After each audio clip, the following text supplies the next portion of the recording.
Hi guys, editing me jumping in before the video actually gets going. Although I'm not actually editing right now, I'm about to go into Costco. But I just wanted to quickly apologize that it has been so many weeks since I last released a video.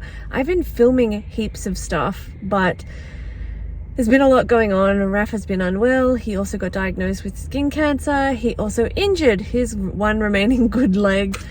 And I also opened a business and went back to work, and that's all happened in the last 3 weeks. So it has been a bit hectic. So apologies that I haven't released anything sooner. I'm onto it. It's happening. It's going to be more consistent from now on. I'm really sorry about the delay, but back to your regularly scheduled program.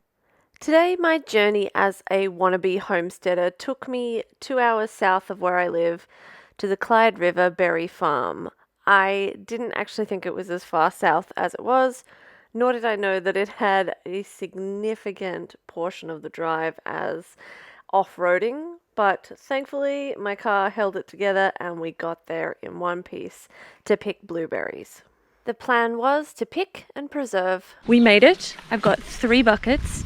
Apparently they do have strawberries as well, which is really exciting because I love my homegrown strawberries, but I get like 3 a week, so I'm pretty excited about it. I know that it's better to pick strawberries either at the beginning of the day or the end, but this is the best time with the dogs mellowed out and fast asleep. Oh, it looks like they also have raspberries, but I'm not a real raspberry fan. So he said what we're looking for is the dark blue. So I've got some here just beside me. So you'll see there are some green ones, some purple ones, and some dark ones. I think it's essentially the same as with strawberries. They don't really ripen well after you pick them, so you need to pick them ripe. And they're about 20 bucks a kilo, which is a lot. It's a lot more expensive than buying frozen berries at the shops, but it's a lot less expensive than buying the little punnets at the shop of fresh berries. So here we go, let's get some berries.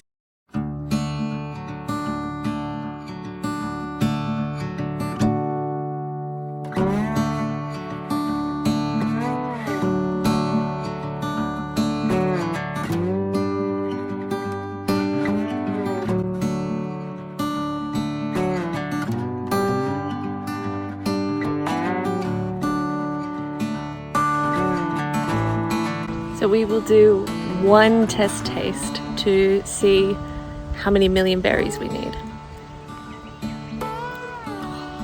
I'm really excited because I just heard someone say that there are blackberries here, which are my absolute favorite.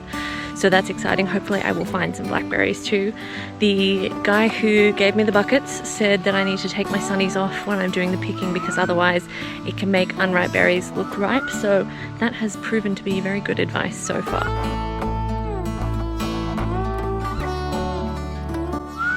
Today is actually New Year's Day, which is kind of lovely because it means the roads were a bit quieter and it means the orchard's a bit quieter because most people are sleeping off yesterday, and it means I've got more of the orchard to myself to explore. This is my first time at a berry farm, and given that I'm learning as much as I can about food preservation, I was pretty excited to get my harvest home and try some preservation recipes.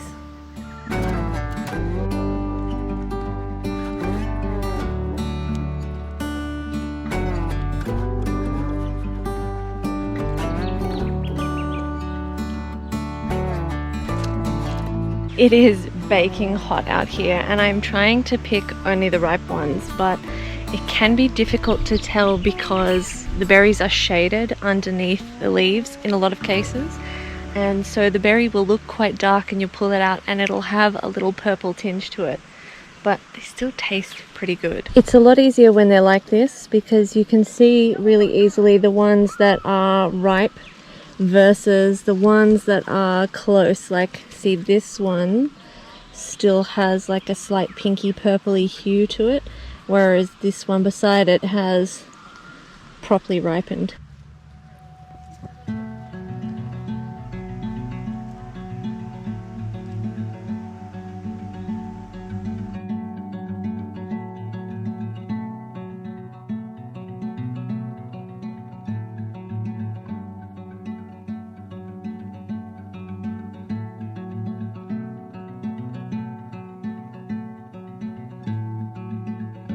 It's time for the strawberries. I've got 2 empty buckets and I am dying in the heat. I got about 1.5 buckets of blueberries, and honestly, I am so pumped for the ice cream stand up there. Wearing long pants to prevent ticks was a mistake. I am dying.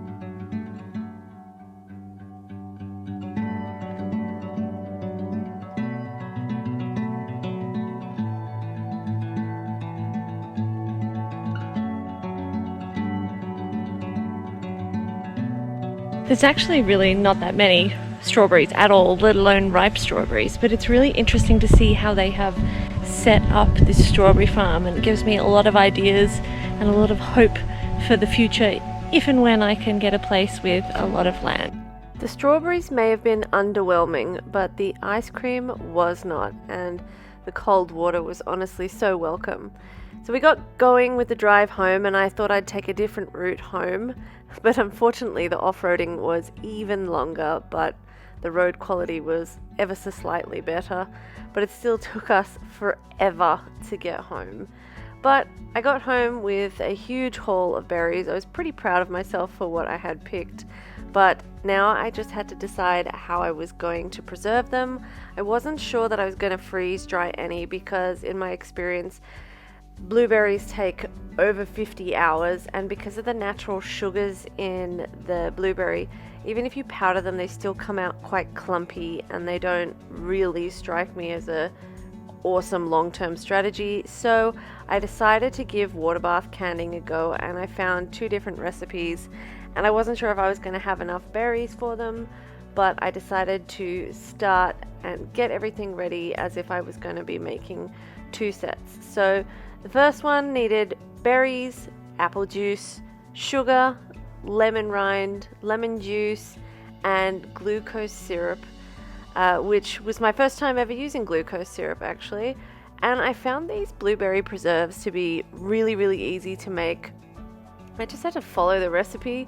They weren't really all that time consuming, but it was incredible to watch the color change, and by the time I got them all canned up, I was completely in love with the colors of the cans. I mean jars, but I was just completely blown away with how satisfying it was to be able to produce and can these things.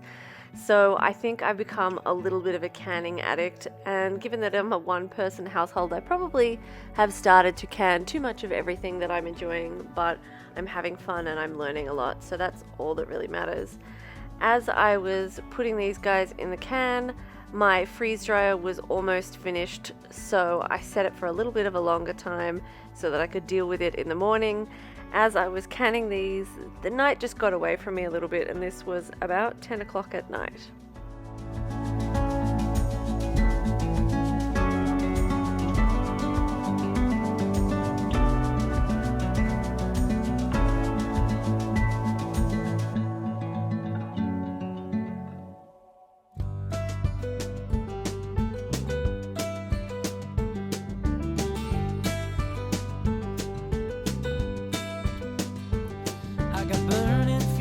Hot asphalt, a voice within me tells me don't go home.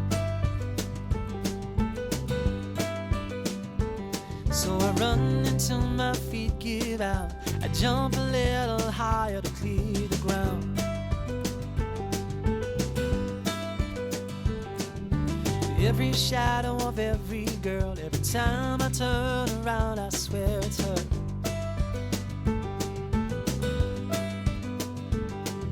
Second guess my every move.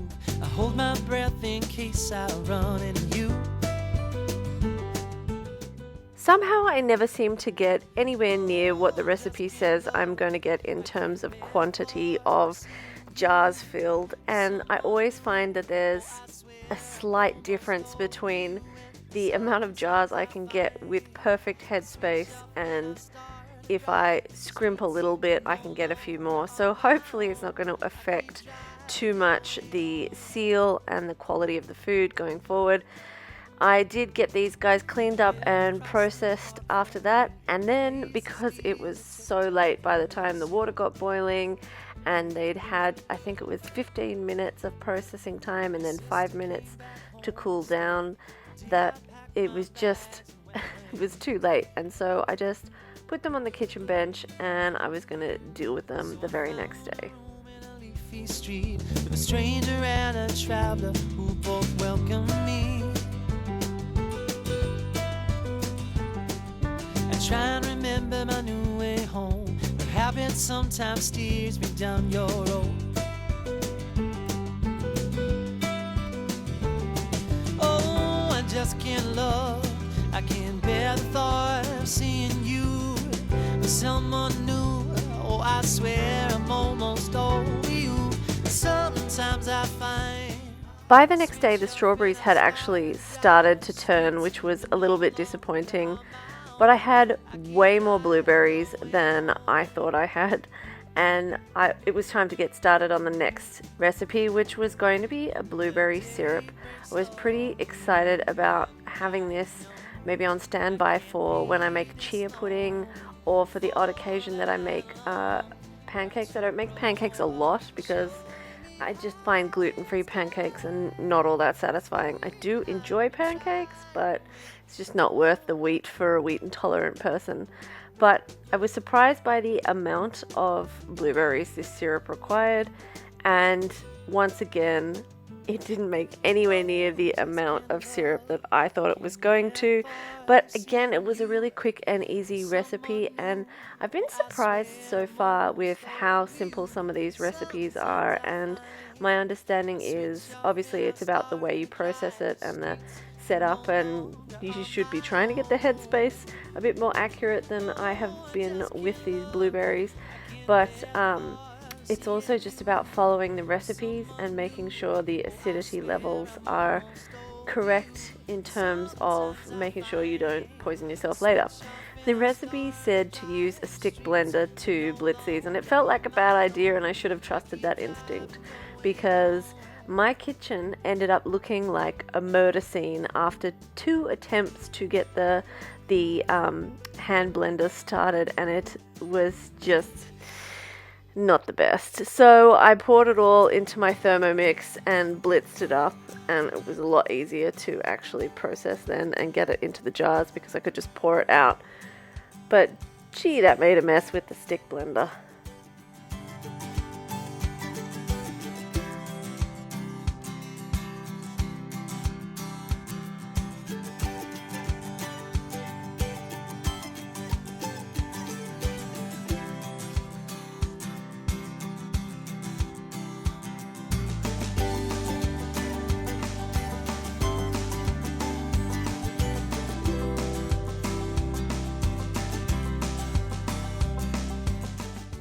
I don't know about you guys, but I have found lately with just about every 6-pack of jars I get from Ball, there is this little kind of mark in the seal, and I would think that this would affect the quality of the seal and the likelihood that you're going to get a firm seal.